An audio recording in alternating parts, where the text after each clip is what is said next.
Hi, my name is Mike, and I'm here to read a comic. And today's comic is The Invincible Iron Man, issue number 63, dated October 1973. I thought overall this was a really good read. This is definitely a comic I appreciated more as an adult than, say, I would have at 6 or 7. I remember at that time liking Iron Man in the Avengers, but I never really cared for his solo adventures. And the few Iron Man issues that I did buy, I was usually disappointed. But in reading this, I can see why. Because this comic was not written for 7 and 8 year olds. This has kind of an adult theme to it. It's much more adult than most of the other Marvel comics at the time. And I did enjoy it. It was a good story. We see the cover. The cover's a really good one. It's by Gil Kane. Has Iron Man facing off against Dr. Spectrum. He looks really imposing at this time. I think this is Dr. Spectrum's second appearance. Dr. Spectrum is an analog to DC's Green Lantern. And this is a comic I definitely would have bought just based on the cover. That's how good this cover is. As we see Iron Man really taking it on the chin here. So I'm going to go into this story, and it's called Enter Dr. Spectrum. Take a look at the creative team. Mike Friedrich, he wrote the script. He definitely did not write for 7-year-olds. George Tuska, I think it's Tuska. He's the penciler. He's kind of a controversial figure at this time. He was seen as kind of very workmanlike. His artwork actually was not liked by a lot of Marvel fans. His artwork kind of looks like a combination of Frank Robbins and Don Heck, but kind of better, more contemporary versions of those two artists. George drew very blocky characters. I think they were a little squat. George Tuska, I believe, is of Eastern European descent, as was Ross Andru, who drew Spider-Man. And one of the complaints that some fans had of their art was they tended to draw kind of these squat figures. Like Iron Man sort of has kind of this blocky, squat-like physique. And that sort of matched most of the characters you would see in a George Tuska book. And I think the criticism was that Eastern Europeans tend to have that body type. So they were sort of drawing bodies that they knew. But the thing was, this sort of wasn't playing well with some fans, some Anglo fans who wanted more taller, upright heroes. The type you would see, say, in Gil Kane comics, you'd see these very tall, lanky characters, but they had these sort of Olympian-type athletic ability to them. And Neil Adams, he drew very tall figures. And then I think you had guys like Bob McLeod, who tended to draw very smallish figures. And anyone who's seen him, he's kind of a smallish guy. So that's something you kind of note in the artwork. Mike Esposito is the inker. Mike Esposito did a lot of good work. And we're going to go into the story. A lot of what is going on here is definitely carried on from the last few issues, which I did not read. So generally, everything I know about what's going on here is really through osmosis. And there's enough there for me to kind of figure out what's going on. But nevertheless, you do have to know some background. So basically what happened is Iron Man is spending some time in the Midwest. I think he had spent some time in Cincinnati. And maybe he was looking to buy a radio station. And now Iron Man is back in Detroit. So obviously Stark Industries, and this is what's driving this, obviously is expanding greatly in the Midwest at this time. And of course, this is taking a lot of Iron Man's time simply because there tends to be kind of these powerful supervillains who show up. And I think the villain that's most on Iron Man's mind at this point is Firebrand. And that's because he's somewhat involved with Firebrand's sister, who's a really hot, progressive chick. Firebrand is a kind of a super woke radical. And he's sort of like the antithesis of Iron Man, where he uses his superpowers to, quote, go after establishment figures like Iron Man. So he's not really necessarily a villain per se, but he definitely views the establishment as his foe. So you got to know that, even though Firebrand doesn't show up at all in this issue. So anyway, Iron Man, he's back from Cincinnati. He's in Detroit. There's a powerful storm going on here. And a lot of the construction that Tony Stark is overseeing is really taking a hit here because it wasn't properly tied down. And it turns out that large portions of debris are coming from these construction sites of Stark's and from the buildings that he's constructing. And Iron Man sees that there's a woman below who looks like she's going to be hit with this debris. And Iron Man is concerned. He's concerned. I don't know whether he's concerned about whether, the lawsuits and the insurance or this woman's health. Nevertheless, we'll give him the benefit of the doubt. He's there to protect the woman, and he's going to swoop down and kind of save her. And as Iron Man is swooping down to rescue the young woman, he notices that he recognizes her. And he says, "This is Roxy Gilbert. This is actually the woman I wanted to meet here." So this is not necessarily a white savior moment because Tony Stark didn't create this danger for him to rescue her from. She just happened to be in danger as he's rescuing her right now. So he grabs her and he flies her away from the debris. We see Roxy's a very attractive brunette. I'm kind of tempted to say she kind of has a little bit of that Jacqueline Smith look to her. And we see a character who kind of looks a lot like Roy Thomas, telling the lady, "Hey, look out here." So I don't know whether that's a little callback to the boss there. But nevertheless, Iron Man does save the young woman. Turns out there's a photographer there. He has one of those classic 1950s box cameras with the huge flash. I think the last time I saw cameras like that was in Raging Bull. But nevertheless, it does make a nice drawing here. And it turns out that, he captures Iron Man in action. He captures Iron Man holding and caressing this young woman. And we see the ambulance coming. So it looks like the reporter here, or the photographer, the photojournalist, has a pretty big scoop on his hands. And that's what he's noting. But it turns out the ambulance that has shown up is actually skidding on the road, and it's out of control. And the ambulance is going to, looks like it's going to hit this brick wall. So right now, the guys in the ambulance, in a couple of moments, they're going to need an ambulance. But Iron Man, he sees this, and he uses his body to cushion the ambulance from hitting into the brick wall.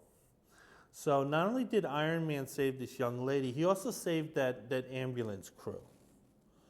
And then Iron Man, he's kind of just awkwardly standing around as he's getting praise from the public. This is very similar to those scenes in RoboCop, where after RoboCop has finished the deed and he took care of the bad guys, he kind of just takes this very strange praise from the public. So everyone here is kind of like into Iron Man here. And the only one who's bothered by this is the photojournalist, whose name is Willie Boy. And he sort of does kind of look a little like Joe Namath, and Joe Namath was called Willie Boy sometimes. So it looks like the photojournalist is kind of a little ticked that other members of the press are here. Remember, this is Detroit, so they don't get a whole lot of superhero action. So these guys rush to this area. And it also looks like there's a lot of media interest in this development deal anyway, because it's Stark Industries. So anyway, now Iron Man kind of makes a little bit of an error here. He actually name drops the woman that he saved. So this is sort of indicating to some of the members of the press who are listening a little closer, and that would be Willie Boy, that hey, Iron Man kind of knows this chick, and that's something to investigate, because he can reverse, he can kind of do a reverse address search, and if he finds out that where this Roxy Gilbert is and where she lives, that he could probably get in touch with Iron Man through that. So anyway, we see Roxy, and she's talking to Iron Man in private. It's kind of a strange conversation, because on one hand, obviously Roxy does appreciate her life being saved. But at the other hand, she's kind of taking shots at Iron Man for holding that impromptu press conference. And she feels that, okay, yeah, you saved me, but you also told the world that you saved me. So you're kind of like, you're still being kind of a glory hound here. And again, Roxy kind of views Iron Man with some suspicion, because Iron Man is part of the establishment in her eyes. But the thing is, she also knows that Iron Man is Tony Stark's bodyguard, and Tony Stark is way more establishment than Iron Man. So she's actually, oddly enough, on better terms with Iron Man than she is with Tony Stark at this time. And the two know each other, obviously. It's similar to, I guess, that situation in the movie Heaven's Gate, the Warren Beatty version, where the millionaire and the activist, they sort of know each other from their fighting with each other prior to their romance. If you saw the film, what I said will make sense. So anyway, Roxy kind of wants to go home, because she doesn't want to feel like she's being used by Iron Man to kind of boost up his ego here. Iron Man lets her go. Now Iron Man uses the word escorting here. Now obviously he's not using it in that term, but for someone like me who tends to kind of skim a little more than read, I kind of actually did have those images of like Iron Man thinking, do you escort? I mean, what's your hourly rate? Maybe if I can't buy your love, but I can rent it, can I? But no, Tony Stark doesn't think that way. He doesn't have to. He doesn't have to think that way. So nevertheless, but he is thinking, but Iron Man is thinking that right now, Roxy doesn't really like Iron Man, but she likes Iron Man way more than she does Tony Stark. And I got to change that, because I kind of have the hots for this chick. She kind of has that nice-looking Jacqueline Kennedy, Suzanne Plachette look to her. So Iron Man is flying off, but he's thinking about his romantic life here, because he does see a future with this young, beautiful, progressive, firebrand, so to speak. Iron Man, he flies into an alley, and he takes off his armor. So this is really awkward when these guys have to switch from their costume to their civilian clothing. And it's really weird, because this is like a busy street here. But can you imagine, like, if there's like a homeless person there watching this entire thing, but they're totally drunk and inebriated, and they don't know exactly what they're looking at. And so anyway, right now, Iron Man's out of his armor, and he's Tony Stark at this point. Tony Stark, he's flagging down a taxi. It turns out the taxi driver recognizes Stark, because again, Tony Stark's presence in Detroit is big news there, because there's this huge industrial development, because Tony Stark had just gotten out of the arms dealing industry, or the weapons industry, I should say. And this was done on the behalf of the readers. Because what was going on is that even though the Vietnam War at this time was sort of, the impact of it was diminishing, at least from the United States point of view. Nevertheless, there was still a lot of anger toward the military-industrial complex.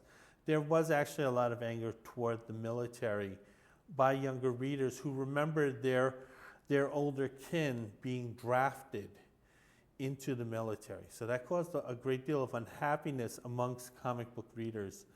And this was sort of a soft way to placate them.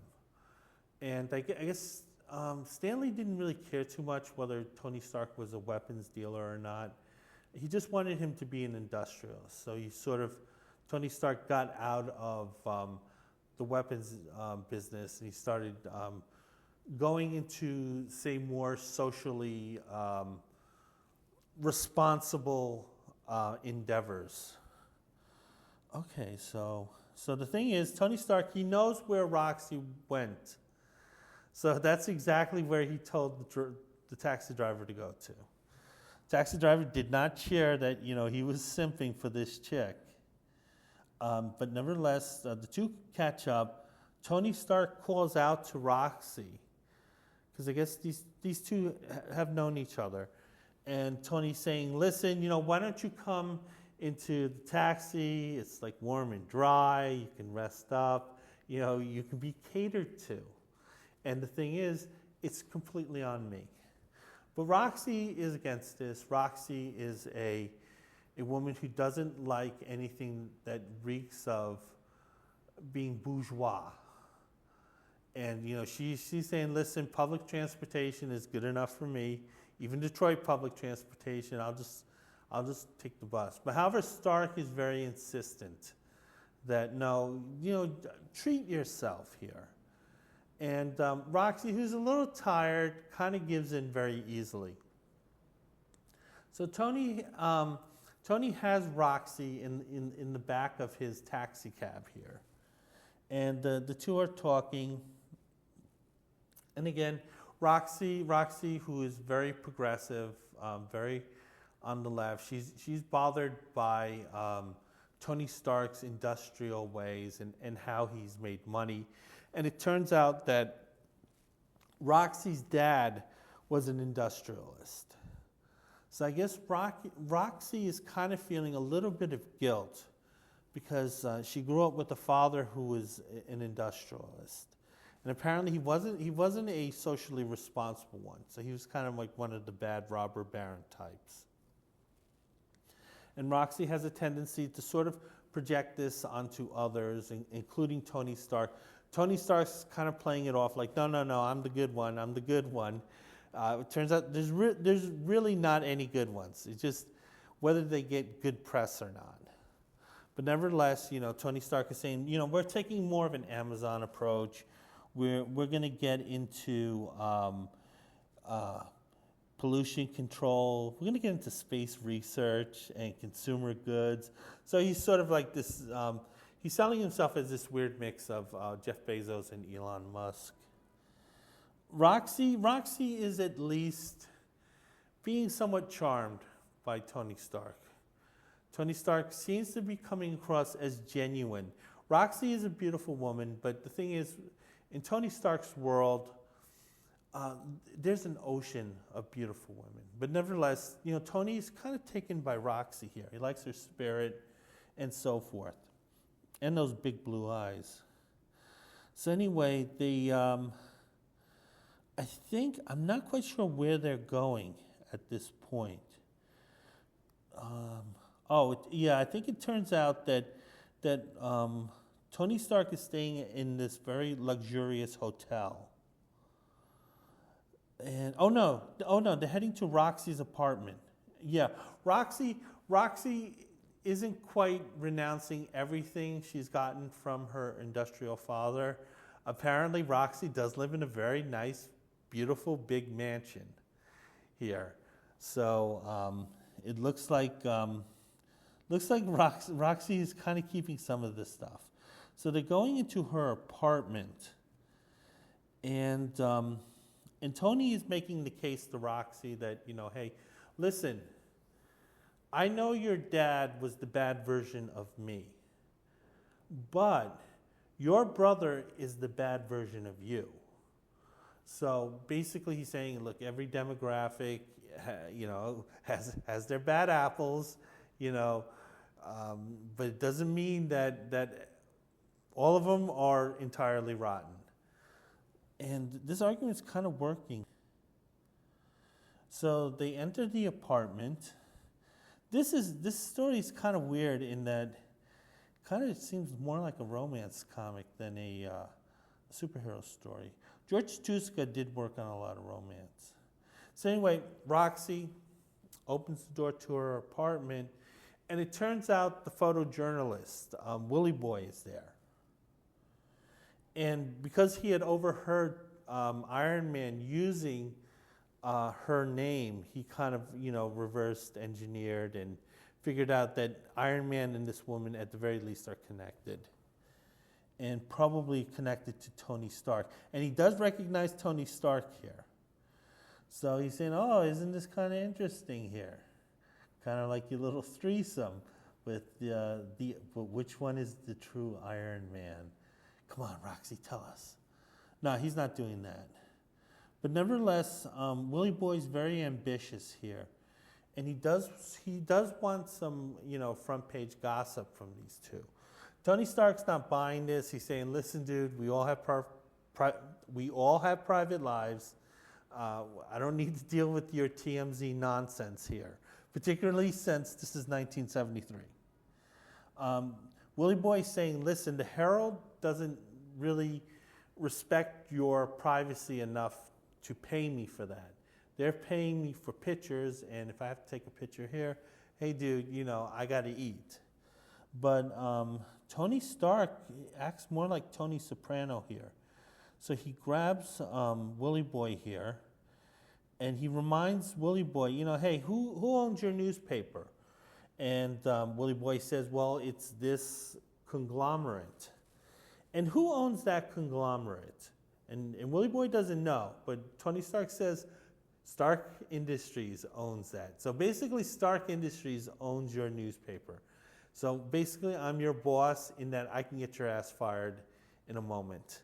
And you need to leave. So Willie Boy leaves. Turns out that as he's thinking that maybe life with J. Jonah Jameson wasn't that bad. Because apparently it seems like Willie Boy was one of the photojournalists that was employed by the Daily Bugle, but we never saw because we were mostly watching the adventures of Peter Parker selling his pictures. But it turns out the Bugle did have more than one photographer. And Willie Boy was that for a while. He left. But Tony Stark also leaves Roxy's apartment. And he's thinking to himself that he's actually in pretty good shape at this point. Because he feels like he's at least on first base with Roxy. And this is kind of important. Tony Stark's kind of playing the long game. He really does like this chick. So he's going to put some effort, and he's going to put some resources and time and investment in this potential romance. But speaking of romances and potential, Tony Stark still had Pepper Potts employed by him. So Pepper Potts was still Tony Stark's secretary, even though if you remember the early issues of Iron Man, it was Pepper Potts and Tony Stark who kind of had this romantic connection that never went to fruition. I'm terrible at pronouncing words. And nevertheless, I think Pepper Potts, she eventually married Happy Hogan, who is also Tony Stark's top aide. Happy Hogan was an ex-boxer who saved Tony Stark, and through that incident learned that Tony Stark was Iron Man. And Tony Stark hired Happy Hogan. One, to keep him quiet, but two, in that he recognized that he needed a guy like Happy Hogan to sort of assist him. And he became Tony Stark's chauffeur. So Tony Stark and Happy Hogan, they kind of have this Green Hornet Kato relationship. And then Happy Hogan married Pepper Potts because I think Marvel was getting tired of this, the ships were passing through the night too many times. And they wanted to take Pepper away as being a romantic interest. But nevertheless, she's still hanging around as one. And it turns out, sorry for that long talk, it turns out that Pepper is having marital problems with Happy. And one of the things that Pepper is doing is that she's burying herself in her work so she doesn't have to think about them. But nevertheless, she's sort of dragging this weight around with her. And this is kind of bothersome to Tony Stark. One, he's like, hey, I got my own romantic problems here. Yours are kind of dragging me down. But nevertheless, he also does still care for Pepper. And it turns out he sees that Pepper was crying. And Pepper's being a little sarcastic, saying, You're expecting joy from a gal whose husband leaves her? And then literally can't be found? So, Pepper, little self-centered there. Pepper kind of looks a little like maybe Christina Hendrickson, we'll say. Kind of maybe a little bit of, what's her name? And she married Warren Beatty. Annette Bening, redhead version. So anyway, the two are talking. And Tony Stark wants to make things easier for her, and one of the things he suggests is, hey, Pepper, why don't you go back east so you're not, keeping me down here. Listen, you're not forced to be here, and if you feel more comfortable being home, hey, just go home. It's okay. And I'll catch up to you later when you're not, bringing me down. But Pepper doesn't want to do that. She wants to lose herself in her work because she feels that being home would make things worse because, her husband isn't there. And Tony Stark is saying, listen, you two may be my employees, but at the same time, you're also my closest friends, which speaks ill of my social standing. But nevertheless, I care about you too. And I'm going to do everything I can to make it, right for you without being overly involved in your lives.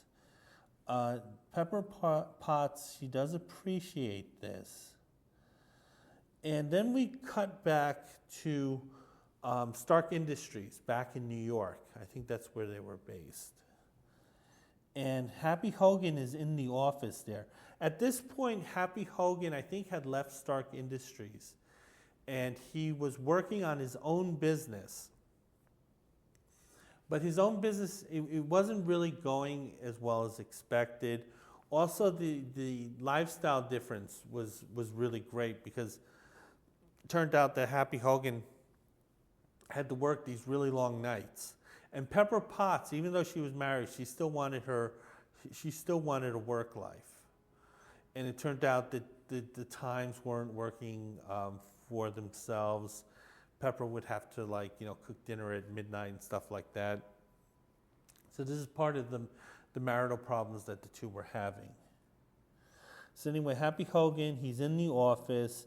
It looks like Pepper's replacement in New York is in the office. So basically, anyone who's looking for Tony Stark, the replacement secretary would sort of deal with them and explain, listen, Stark, he's in the Midwest right now, but if you have any messages that you need to get to him, leave them with me, and I'll take care of it. So anyway, all that, so the secretary really can't help Happy Hogan too much. Because the thing was is that he knew that Tony and Pepper were in Detroit, but they're spending a lot of time in Detroit. They're spending way too much time in Detroit for Happy's well-being. So he's getting a little antsy, he's getting a little paranoid, and it looks like he storms out of the office, and he's going to go to Detroit to track those two down. But then it turns out that there are two other people who are looking to meet with Stark in his office. So they encounter Happy Hogan as he angrily leaves the office. One of the men here, he's wearing traditional African robes. He's noting how rude these, quote, imperialists are. 1973 it was a time where there was a lot of very Afrocentric type feelings, both in the United States and in Africa. And the story does kind of talk to that. Obviously, I was 6 at the time, so I didn't really know a whole lot, but from osmosis, I was able to get some of this, I remember as a kid. So it turns out that one of the men is a employee of Tony Stark. And it's I think it's Edwin March. Edwin March, I believe, was kind of Happy Hogan's backup guy. I don't think he knew as much as Happy Hogan, but nevertheless, he was there because Tony Stark realized he might need a second guy. And he kind of kept Edwin in the wings. Edwin was, like Happy Hogan, he was also an ex-boxer. And he's someone Tony Stark trusts with a great deal. And it turns out that he was escorting Dr. Obatu. I hope I'm pronouncing his name correctly. Although he is fictitious, so he's not going to give a shit. He has an appointment with Tony Stark. The secretary, she gives a very Karen type reaction. She sees these two black men, and they're like, and she's like, are you two together? And he's like, do you know you're black? And she's definitely giving off that vibe. So she's like, and she's probably thinking, the office doesn't need to be cleaned. Are they looking for a handout? So this very Karen temporary secretary is very confused here. March is noting that's his friend Happy Hogan who stormed out. So he's kind of just wondering what's going on with his friend and why he was so upset. Then suddenly, out of nowhere, these 4 masked individuals, very imposing, very kind of super villain-like, suddenly, just kind of materializes in their space. And one of them calls out, "We have come for you, Abuta." And the secretary's noting, hey, those guys just came out of nowhere. Maybe they're protecting me against these black guys. But the doctor and March, they're caught by surprise here. And before I get back to the story, you can take a look at this one ad. It's one of the very many karate, self-defense ads that you would see in 1970s comics. This one I really kind of enjoy the artwork too. They're selling kind of almost like a kitchen sink type. Well, if you don't want to do judo, we have jujitsu, and we have regular karate, and we have savanti karate. And we're going to get back to the story. However, as these figures show up, they are met by 2 very imposing men, because it turns out that the doctor is very good at self-defense. So he immediately goes on the offense against these sort of masked invaders here. And he's also kind of bragging too. He's saying, listen, there's more than just brains under these robes. There's also a lot of good physical talent here too. So this guy has like a really kind of hyper opinion of himself. But he isn't the only one who's ready to go into action. It turns out Edwin March, he's also going into action here. He's using all his boxing skills, and he's also handling some of these masked intruders. So these masked intruders aren't getting far. Dr. Abudu, he uses this karate chop, and he's also having this banter with Edwin here, kind of feeling him out, because it turns out the doctor, he's very Afrocentric, and he was a little suspicious of March because he sees March as kind of being an employee to the white man, to the rich imperialist, colonialist white man. And he wasn't quite sure exactly where March's loyalties would stand in a fight. But he knows that this guy is a righteous dude, and that he's gonna stand there and he's gonna do his job, which is protecting Dr. Abata. And even though he's being paid by Stark, his heart is just doing the right thing. So anyway, even though the masked intruders aren't that formidable, nevertheless, one of them immediately pins March from behind. And the thing is that the other masked intruder is ready to sort of use March as his punching bag. And it turns out that March here, he's still going through his banter, and he's introducing himself formally as Edward March. And he's talking about how he used to be a boxer, but he no longer is a boxer because of a blood clot that ended his career. It turns out that March has some moves. So as the masked intruder is ready to land this powerful, probably fatal right hand, March is able to duck, which means that the masked figure that was pinning his arms behind his back, he's the guy who receives that right hand. And then March delivers his own right hand against the guy who just hit him. March is also mentioning that his nickname used to be Iron Man March. So Dr. Abudu, he's still listening to this banter as this is going on. So he's kind of amused by both this fight and getting to know this guy. And Dr. Abudu says, after the idolized American superhero. So then as this banter is going on between the two of them, Dr. Abudu is kind of pontificating about March's place in society, pointing out that, on one hand, you took this nickname of this idolized superhero, but at the same time, you're sort of this menial employee to this, to this colonialist.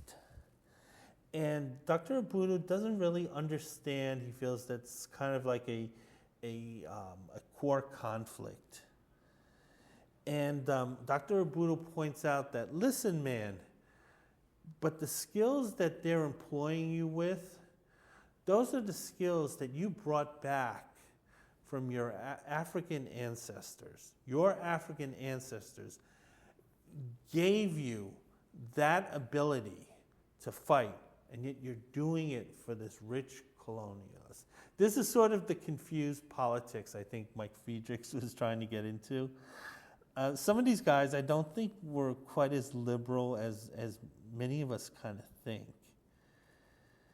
And Dr. Abudu is saying, listen, only the African man is the one who doesn't, bend his knees to rich people. And then it turns out, I think Dr. Abudu kind of hits this guy so hard, he knocks them into the lobby here. So he knocks this one masked figure into the lobby. The employees are just watching with their mouths gaping open. March is talking back, saying, listen, I hear what you're saying, and it sounds a lot like Roots.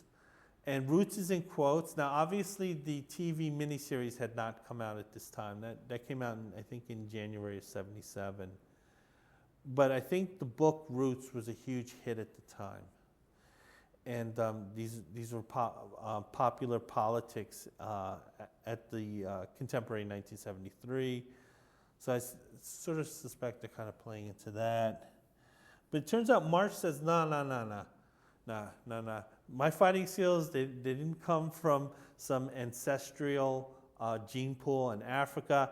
They came from being a student at Clinton High in the Bronx.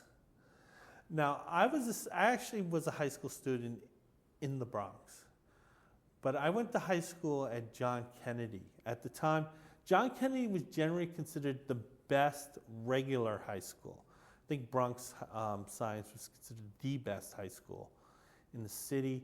Although at the time when I was in Kennedy, it was sort of clearly on the downside. But nevertheless, Kennedy was still a good school. I don't remember I don't remember Clinton or Clinton DeWitt, their reputation.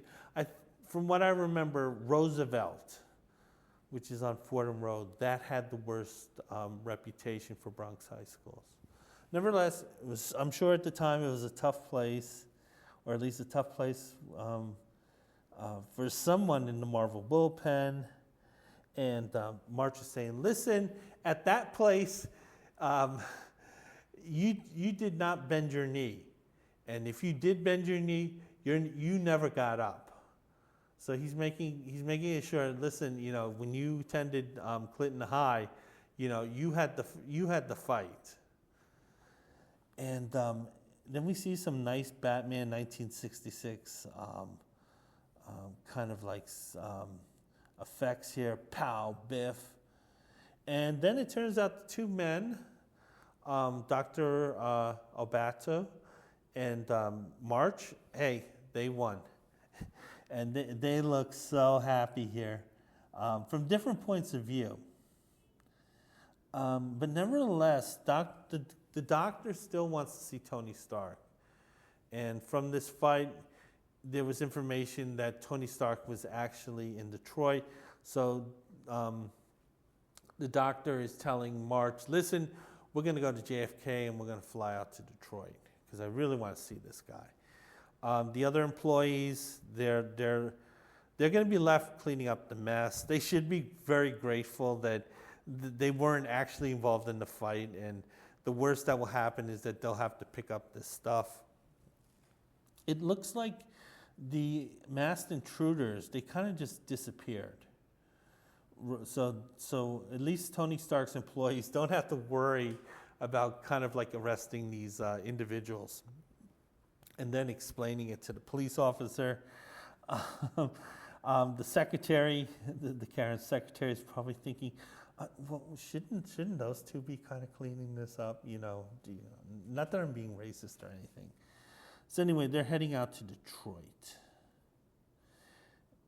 And it's a few hours later, and we're in Detroit. And Tony Stark is on the job site. He's there. He's acting as the foreman. He's overseeing the construction.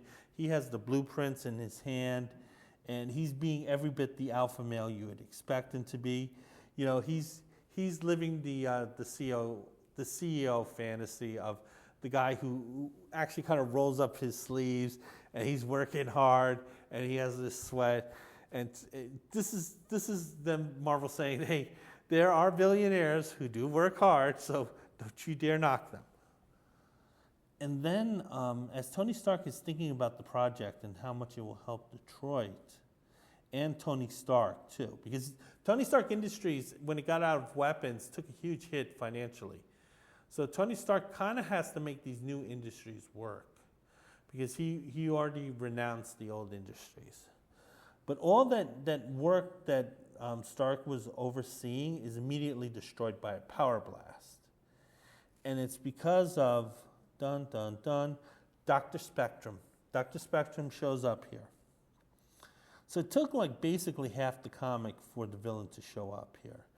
So this is kind of a slow burn. This definitely would have frustrated 7-year-old me who wanted to see fights.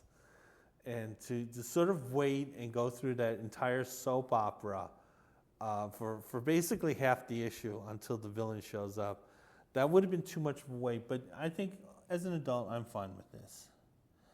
Um, Tony Stark is thinking and recalling his battle with Dr. Spectrum.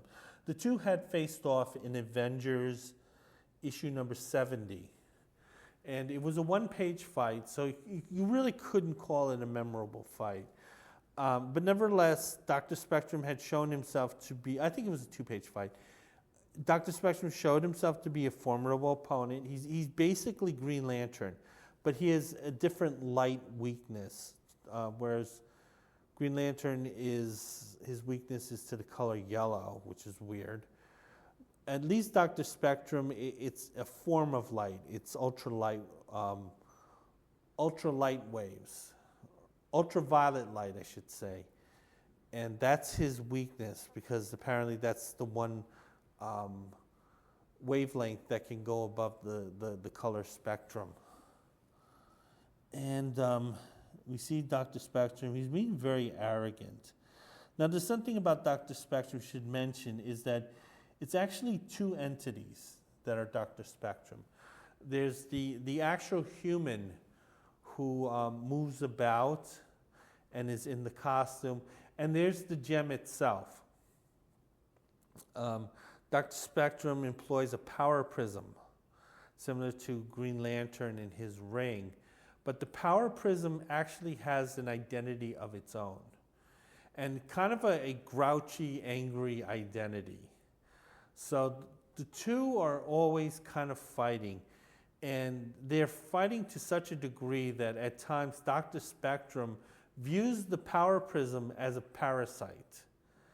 Because the thing is, both of them have strong wills, but because of the way the power prism works, it does need a human host to actually move around and to do things and to access its power. Because I think that without a host, the gem's consciousness is just basically trapped in the stone. But at the same time, it's a strange situation, because the type of personalities that the power prism desires and needs, they're kind of not nice people. So the thing is that the consciousness of the power prism is often in conflict with these people. It's similar to, like, say you want to hire someone who does something illegal. Well, you're going to get people who are criminals, who tend not to be nice people. Okay, so anyway, Dr. Spectrum, he's really looking for Iron Man, but he knows Tony Stark employs Iron Man as a bodyguard. So Spectrum knows that by hassling Tony Stark, Iron Man at some point is going to show up. And Dr. Spectrum, he attacks Tony Stark here with a missile that the prism created. This sort of was a point of contention. I don't think Mike Friedrichs or maybe the Marvel editors had decided exactly what Dr. Spectrum's powers are. Because this type of creating stuff with the gem, that was something that supposedly happened later on. That was something that Dr. Spectrum was learning about, and that he had mastered that. And most of what was discharged from the power prism was largely power blast. And so this sort of, like, I think Friedrich sort of overpowered Dr. Spectrum here. So this missile that he's created is heading for Tony Stark. Yeah, the power prism is sort of treated like the cosmic cube. And before I go back to the story, take a look at these ads. There were a lot of ads. None of them were terribly interesting. There's this one that's kind of interesting for kind of like selling Blair products. This is sort of like early, what are those marketing schemes? LLMs, I think. This is probably an early version of LLMs. they're selling this to kids. We see this. We see a Brian LaRouge. If I looked at a kid like this, we'd say he's sweet. And he says, as a salesman, I know my customers' favorites so well. I can almost predict what they will order. They like the reasonable prices. Fast-selling Blair products have helped me make money for myself. So they're selling this. Looks like they're kind of selling cosmetic stuff. And there's a few other ads. Looks like some early comic book shops, and you get price guides. Okay, so going back to the story, the missile explodes. It goes off with a huge boom. Then Dr. Spectrum creates this robot. This robot who kind of has this blender type arm, limb, and it's going to go through Tony Stark. Tony Stark doesn't know what to do because Dr. Spectrum doesn't care about killing Tony Stark. He wants to get Iron Man here because he doesn't know the two are the same person. So, and Tony Stark has to get out of this because he might get murked. It turns out there's a live wire that's lying around, and Tony Stark uses the live wire to sort of disrupt the robot here, because it looks like the robot actually isn't a real robot. It was sort of a creation of the power prism. So I guess sort of like that energy was enough to disrupt it. Dr. Spectrum, he's impressed with Tony Stark, saying he didn't expect him to last this long. But nevertheless, he's waiting for Iron Man to show up. And he's saying, listen, I'll keep you around, but get that Iron Man guy here. I'm getting a little impatient here. Tony Stark is thinking to himself, this is going to be really dangerous. He's willing to face this guy as Iron Man, but he's like, holy crap, this guy is basically the cosmic cube, and fighting him is not going to be easy. So anyway, Tony Stark is allowed to let go. He's let go to bring Iron Man into the battle theater. So I mean, really, Dr. Spectrum can't say, listen, I want you to call Iron Man. You know, we do have telecommunications in 1973. We may not have cell phones, but goddamn, we still had telecommunication. But no, I think Dr. Spectrum is saying, no, why don't you run along and physically go where Iron Man is? Because I know he's like quaking in the corner there, and I want you to yell at him, and I want you to threaten his salary. You're going to dock him if he doesn't show up for this fight. So anyway, Spectrum lets Tony Stark go. Tony Stark is changing into his armor. We're getting some expository thoughts here from Iron Man. So it's around this time where Marvel had gotten rid of that conceit that Tony Stark needed his armor chest plate. At that point, around Iron Man 58, 59, Marvel realized that sort of, quote, hang up, and Stan Lee, he dictated that, you know, every Marvel creation has a, quote, hang up. And that was Iron Man's hang up, that, you know, he needed the chest plate to keep his heart beating. Eventually that played out, so they got rid of that conceit where Tony Stark had an operation that allowed him to be separated from his armored plate. And Tony Stark is thinking this, saying that because I don't have to keep a small amount of energy in reserve, or, you know, I can fight, you know, beyond the safety protocols I used to have, you know, I can really go in as Iron Man now. So Tony Stark, as he's changing into Iron Man, he's feeling really good here. I'm sorry, there's a little action going out on the street here. Iron Man is also thinking about his previous battle with Dr. Spectrum, and he's thinking about how he had defeated Dr. Spectrum in the first place, and that was using the ultraviolet light. So Iron Man, he's feeling pretty confident at this point. He's heading toward the construction site, It turns out that Dr. Spectrum, he actually might have left the construction site. He's up here on one of the roofs. He does see Iron Man flying through the city, so he's going to ambush Iron Man this way. Now, it's at this point where the power prism makes their thoughts known.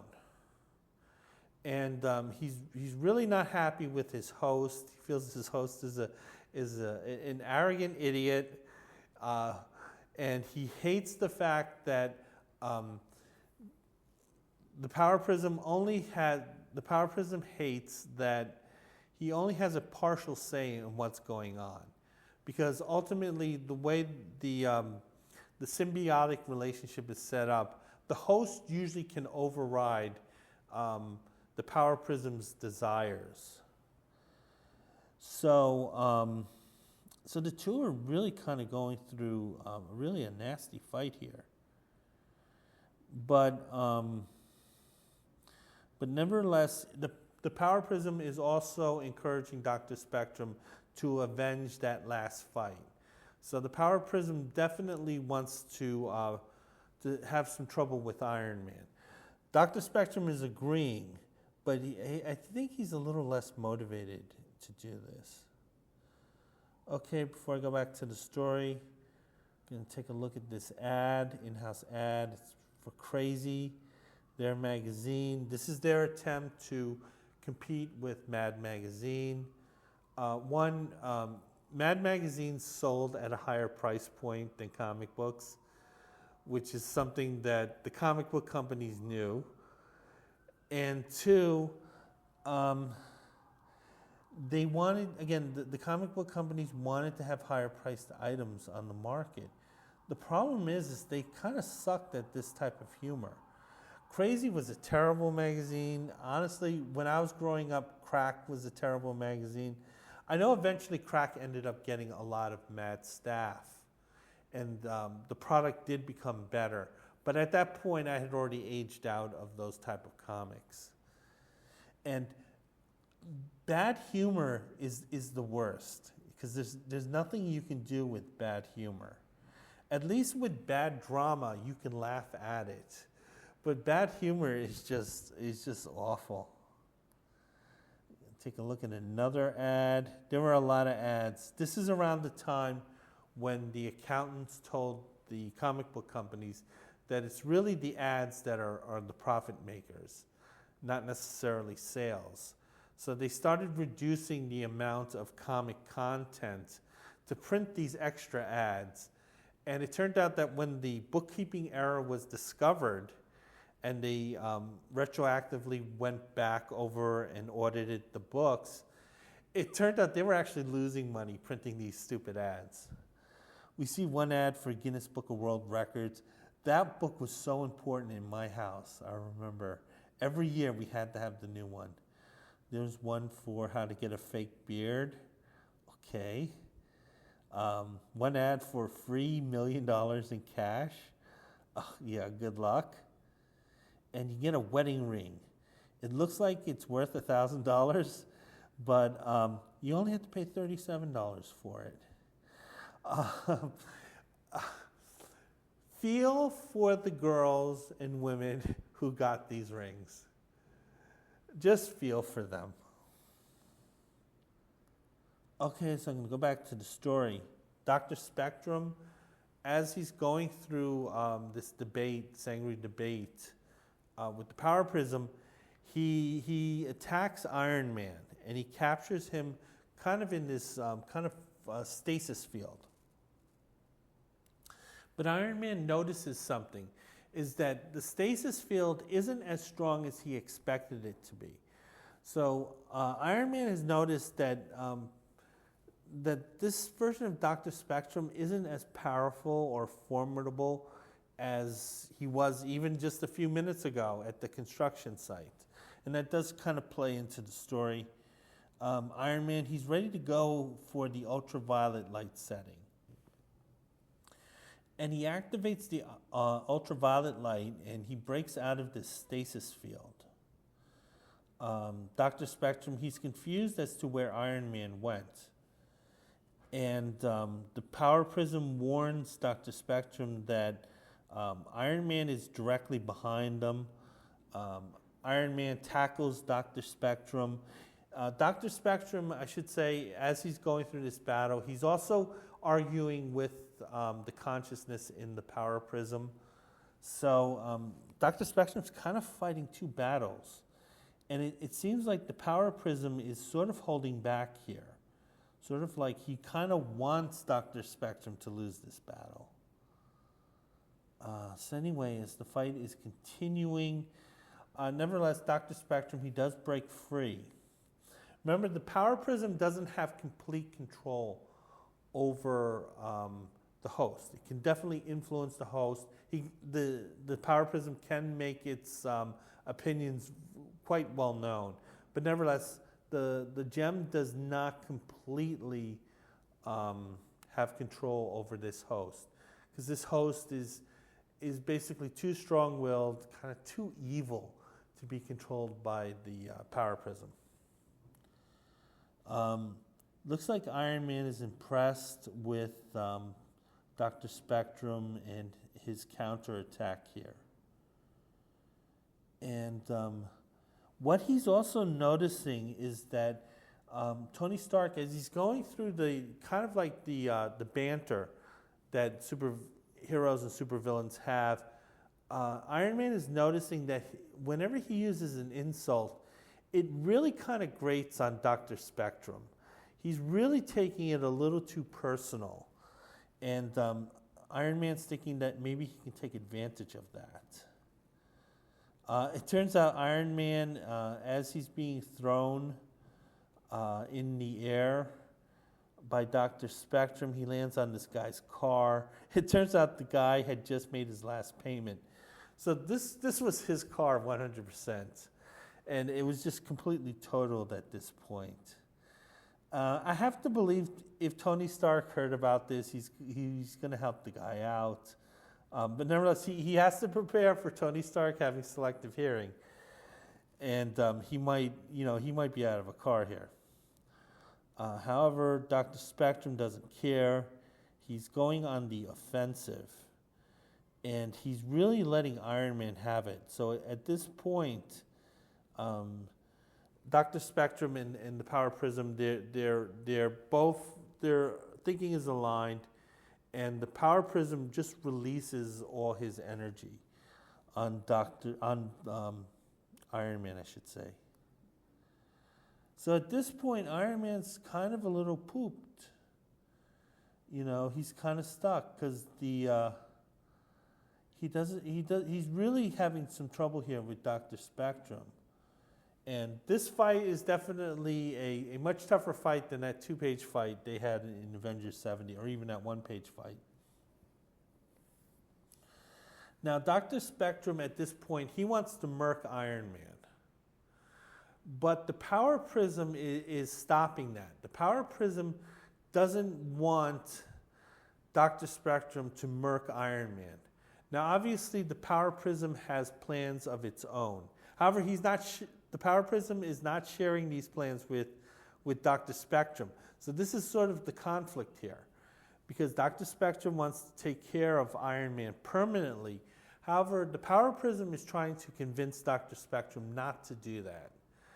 And it looks like the Power Prism is sort of using what is considered the African way of saying no.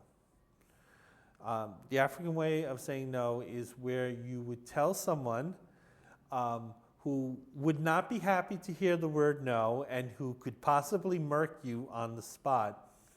You would say, rather than saying no to that person, you would say, wouldn't it be better if you did this instead? So this is sort of a passive way of trying to get control of the situation, but at the same time not hurting the ego or challenging the status of the person you're trying to persuade. And but the thing is that because of this line of thought, this kind of takes Dr. Spectrum out of the fight game for a moment, and he lets his guard down. And Iron Man immediately takes advantage of the situation by belting Dr. Spectrum with a right hand, kind of like a roundabout right. Dr. Spectrum's furious. He's furious that because of the power prism's interference, it delayed his attack and it allowed Iron Man to counterattack. So he's really exerting his will over the power prism. And I think at the time it's been established that if the host has this fully focused desire on something, that can completely shut down the power prism's personality from voicing what they feel. So this is the host kind of taking complete control over the gem. However, as Dr. Spectrum, it looks like he's powering up. Nevertheless, he does have an opportunity to go on the offensive here. Because it looks like that kind of argument the two were having, Spectrum and the power prism, kind of gave Iron Man some breathing room.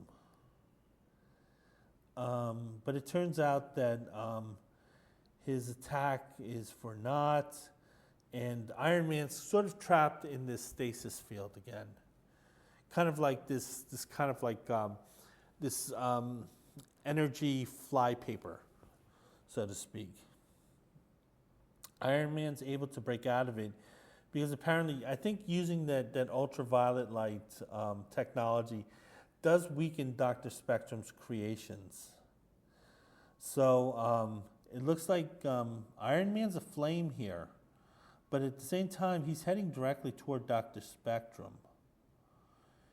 And Iron Man, as he's heading toward Dr. Spectrum, it looks like he's able to sort of slide out of the way here for a moment. And it looks like Iron Man went directly into the building that was behind them at this point. Dr. Spectrum, he's noting that he basically won this fight, but he's also noting that the power prism gave him a lot of problems. And this is something that he thinks he's probably going to have to address. But nevertheless, because he won the battle, that's sort of overriding everything else. So Dr. Spectrum flies off triumphantly. Iron Man's unconscious, obviously not killed. He's playing possum at this point. He doesn't see any reason to sort of to continue duking it out with Dr. Spectrum. So he's going to take a respite here. And he's going to take the L, but, Iron Man's saying, that, listen, this is the small L. Okay, I'm going to take a look at some of these ads, more ads. The one here is you can buy kind of like this Nazi stormtrooper helmet here, which is weird. So anyway, Iron Man, he shows up at his hotel. He enters his room. He enters his room through the window. So he's not going through the lobby as Iron Man here. He switches into his Tony Stark civilian clothes at this point. He's obviously concerned about Dr. Spectrum as a menace. But at this point, Dr. Spectrum thinks he's dead. He's going to play that role for a little while. So Tony Stark is going to go off the grid for a little bit, just to sort of regroup and handle Spectrum, kind of catch him by surprise. But he wants to check on Pepper Potts here because the two are staying at the same hotel, but they're staying in different rooms. And so Tony Stark is checking in on Pepper Potts. He enters her room. She sees her room is a mess. That it looks like there was a superhero battle here, or a supervillain battle. Turns out it was neither. It was Pepper who trashed that room. She's going nuts here, and very nicely well-drawn face here. It kind of looks a little like Gil Kane. Some of George Tuska's skills that he learned in drawing romance comics kind of showing up in this issue. So Tony's going to take a little time to help his favorite employee. Pepper's being a little defensive here, saying, oh, you must think I'm totally crazy at this point, even though she's acting totally crazy at this point. Tony's saying, listen, don't project any bad feelings that you believe that I'm thinking. I've always thought the best of you. I've always thought the best of Happy. I really wanted you guys to be happy. I'm not taking any pleasure in gloating that, you picked a loser. Don't think that, Pepper, even though I just told you that. And Tony starts thinking of some other individuals in his life. Apparently, there was a Kevin O'Brien who was killed, and Mariana Rogers under mental care. Again, I was never a reader of Iron Man solo comics, so I honestly don't know who these people are. Pepper Potts is warning Tony of the dangers of being married, since, as we know, Tony Stark is a bachelor at this point. So the two are going on. This point, they're having this long conversation. They're not even showing the main characters because word balloons are taking up all the space in this panel here. So we're going through this huge, heavy expository dialogue. Again, as a 7, 8-year-old, I would not have appreciated this. But we see that maybe Pepper is having some thoughts about maybe it was Tony. Tony was the one. And that, she should have, hooked up with him. She's saying, Tony, I wish I could have been your Carmela. Tony, he still has feelings for Pepper. And the two are getting closer and closer. Tony really doesn't want to fool around with, his best bro's wife. But at the same time, she's a beautiful woman. And he did have romantic feelings toward her. And he's working toward having romantic feelings with Roxy Gilbert. And hey, guy needs practice here. He's only on first base with Roxy. So he's like, hey, I just need a little diversion. And Tony and Pepper are caught in this passionate kiss. And that's the moment where Happy Hogan just happens to enter the hotel room. So Happy Hogan, all he sees, he doesn't know anything about the build-up prior to that. All he sees is Tony Stark and Pepper Potts in this very romantic open-mouthed kiss here. And we're told what's coming up is comes crimson, comes death. I think the Crimson Dynamo is coming next. Sadly, this issue, that's the end of the story there. And I liked it. I liked it definitely as an adult. I'm going to look at Marvel bullpen bulletins. There's no Marvel checklist, unfortunately, in this copy that I have. And a lot of the bulletins are on the magazine line. Again, Marvel wanted the kids to be buying more expensive items. So they're kind of pushing the Marvel magazines. They're pushing Crazy, which was god-awful. They're also pushing a couple of new characters, the Son of Satan and Ghost Rider. Those were, did I say Mike or Gary Friedrichs? I think were there two? Let me take a look. Yeah, there's Mike and Gary. I never noticed that. It's the first time I've noticed that. So anyway, they're talking about those creations. I don't think either Gary or Mike Friedrichs, I don't think they made much money off the Ghost Rider in creating that. They're also talking about Santana, which is the sister of the Son of Satan. I was never a big fan of the Son of Satan. I found the devil stuff off-putting and weird. I did enjoy the introductory issue that introduced the Son of Satan. I thought that was a good story. But other than that, I just found anything involving Satanism kind of really creepy and off-putting. Okay, now they're talking about how you can buy like some of the horror magazines here. Now they're going back to talking about the comics. The Recorder is returning to Thor. They're talking about Warlock here in 73. I think the Warlock series was kind of weird, the original Warlock series, in that it was created by Roy Thomas, where they took an existing character and they sort of rebooted it into sort of this Jesus Christ superhero. Because Roy Thomas had seen the movie Jesus Christ Superstar, and he was inspired to create or reboot the Warlock based on that movie. So they're talking about the original, kind of like the hippie Jesus Warlock, not the Jim Starlin, I hate the Catholic Church Warlock. See Daredevil, he's still in San Francisco, and he's fighting Kraven the Hunter. I had seen the movie Kraven. It wasn't terrible. It wasn't awful. It was way better than Madam Web.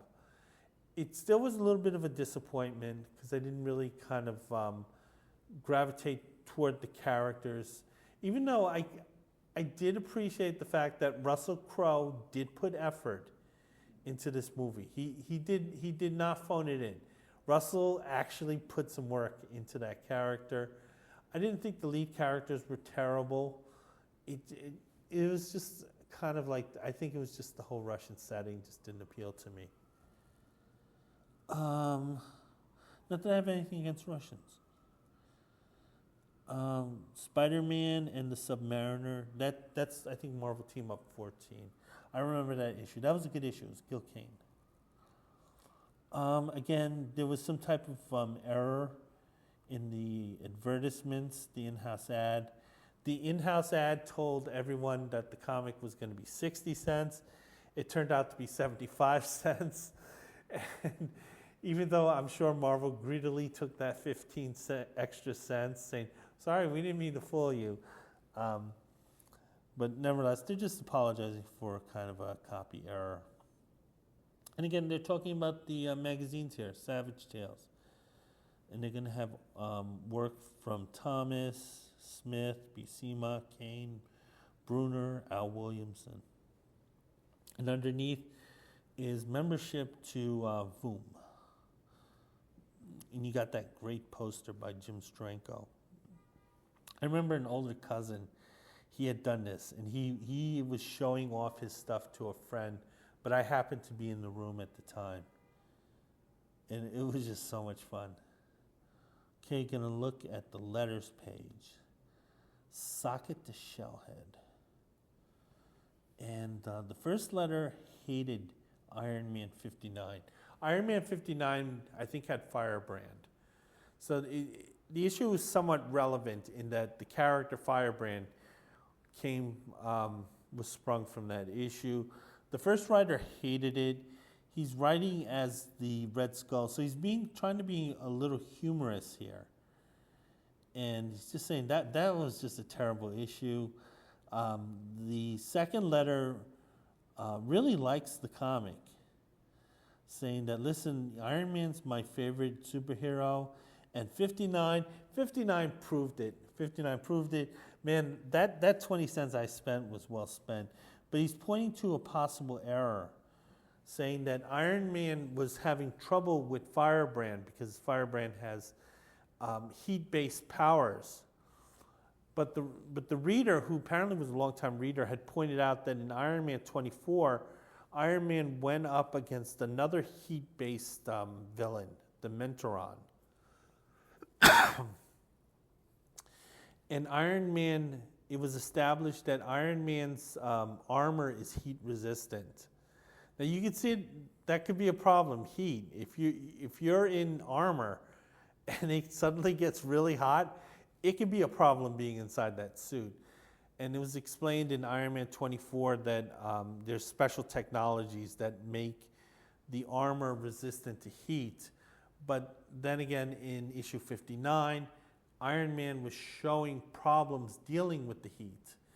And I think the Marvel bullpen said that basically, no, we didn't screw up. The technology's still in effect, but Firebrand's powers were much more concentrated and much more powerful than the Menarons. So he's basically saying that it was more heat than the armor could handle. So yeah, that's okay to weasel out like this.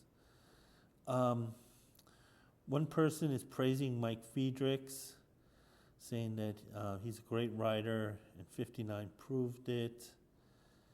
So yeah, it's definitely much more mature approach that Friedrichs is taking here. It's talking about the art. Oh, and it's interesting here, the writer of this letter, while praising Iron Man, is actually trying to discuss the politics of what was going on. Because as I had mentioned, Firebrand wasn't a true villain. Firebrand is basically a more radicalized version of Iron Man, where Iron Man is fighting for justice, but he's fighting for justice more from the establishment point of view. Whereas Firebrand, I should say, is fighting it from a much more progressive leftist point of view. And the writer's saying that he's okay with that. He's okay with, hey, if you kind of think like Firebrand, hey, maybe it's, kind of okay to be confrontational and violent, with the establishment. But the Marvel editorial office, which, again, was much more conservative than liberal, they don't buy into this. They're saying, listen, make your voice known through the ballot box. What's interesting is that this very liberal letter was written by a fan from New Orleans. And yeah, that's it. And take a look. Oh, well, we should take a look at the in-house ad for the Son of Satan here. Yeah, I think they had at this point the comics code had reduced some of the restrictions on horror comics, because horror comics was one of the things that caused comics some headaches in the first place. And yeah, that's it. So that is my review of Iron Man 63, and I hope to have more reviews up soon. Bye.